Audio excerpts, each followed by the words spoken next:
I tore my Liz Frank ligament in my foot. Yeah. So obviously it's kind of like a slow recovery. So that's kind of how I've been up to this point. But I'm getting to a spot where I'm running and stuff now. So feeling a lot better. But at the same time, it's like not trying to rush anything. Just make sure I can get back to 100% health. When they told you how severe it was, what was your reaction? I'm assuming you were surprised.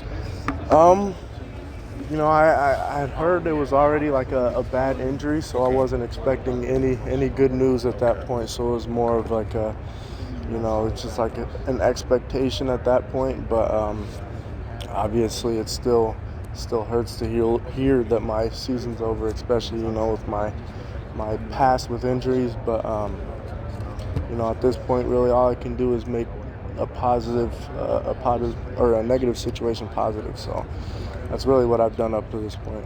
Sorry, I'm coming late, but how are you feeling at this point? I know you're not participating in spring drills, but where do you think you are in your rehab?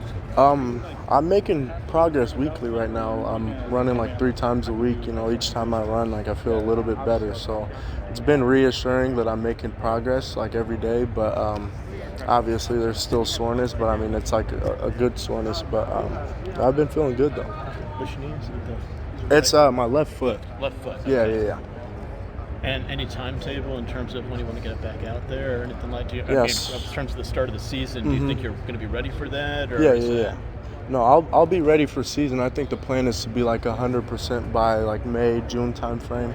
But ideally right now we're thinking if I can get some individuals with like the running backs by the end of spring, then that would be like a good thing for me. Obviously your game depends a lot on speed. Any concern about that with the foot or is that? No, I have faith in the training room that they're gonna get me back to where I need to be, get me back to 100%. So I'm looking forward to it. How much have you just changed your regimen over the last couple years to try and prevent these injuries? And how frustrating is it that they keep happening? Because I'm sure you've probably made a lot of tweaks in the off season, just leading up to practices and the season, just to kind of avoid this stuff. Yeah, it came in. When I came in at first, it went from like coming in and practicing, not really having like my own individual warm up. Just getting practice done, and then I'm kind of out from there. But I come in like a lot earlier now. I have like my own little warm up that I do, and then it's really just like adding that extra time like after practice, like post practice, making sure I get a good like roll, stretch in and all that stuff. But my recovery, like I probably spend more time recovering right now than I do, actually on the field, like doing football stuff. And like that's something I'm willing to do. That's time I'm willing to sacrifice so that I can stay healthy. They've been different injuries, but has this been something you battled in high school, or has this been brand new since you got to college? Yeah, this has been like a whole new situation for me. So just like injuries weren't like a big thing for me in high school. So coming here, it was just like it was a mental game at first that I had to get over. But I've just gotten to the point where it's like I've been through it so many times that I'm just trying to make a negative situation positive. So just keep my head up. I think people have like 2 ways that they can go about situations like this. It's like you can dwell on it, or you can think anything positive of it, and that's what I chose to do at this point. You and Chez are, I believe you said you guys are rehab buddies. I mean, how have you two helped each other during this entire process? Just building that relationship, bringing energy. Because coming in early all the time, we spend probably an extra 3-4 hours in the facility just because of rehab and like other stuff that we have to do. But we've built a stronger relationship. We had that before, but building that even stronger relationship. Coming in like with each other. Just doing everything together at this point. I think it's helped us a lot.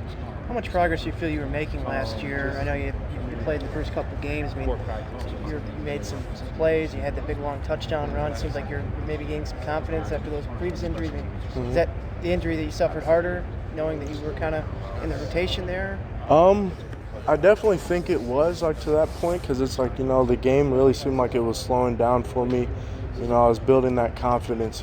Getting more reps than I ever had. So obviously that made the injury harder because it's like, every time I feel like I'm, making progress, taking steps in the right direction, there's just some adversity that comes in and changes that. But like I said before, really all I can do is just stay positive in the situation, and that's what I've done at this point. I saw that Jonathan Taylor tweeted at you last year. What was that like for you? I know you guys are friends. Yeah, it was really just like an awesome thing because, he's a guy that I really look up to because, just how humble he is. He has a chance to showboat, to do all this other stuff, but, he just chooses to be a humble guy. He never puts himself before anybody. He's always, looking to give credit to other people, when there's clear situations where he's the one making the play. But, that's a person that I aspire to be like. So it was a fun experience. Your touchdown run was faster than his by a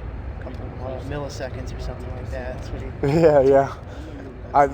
He's an insanely fast guy. He would never say that that he's faster than me, even though I question it. But I'll still love that guy though, for sure. Talking about Braylon's emergence too. I mean, obviously just on the field, but even off the field too. You saw him as a younger guy last year, and all of a sudden taking the reins, becoming a vocal leader, especially this spring as he added.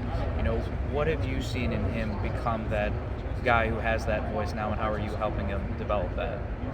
Right now it's like just watching him, coaching him up when I can. But I think he kind of learned that he was going to step into that role after the great season that he had.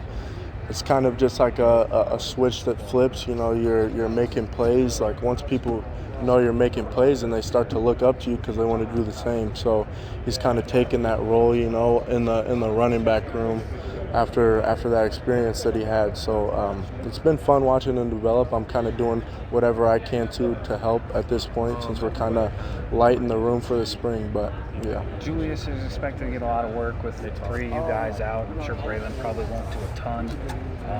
Where do you think he can help this tailback group? And what have you seen out of him so far? Just kind of getting those extra first team reps. Mm-hmm. Yeah.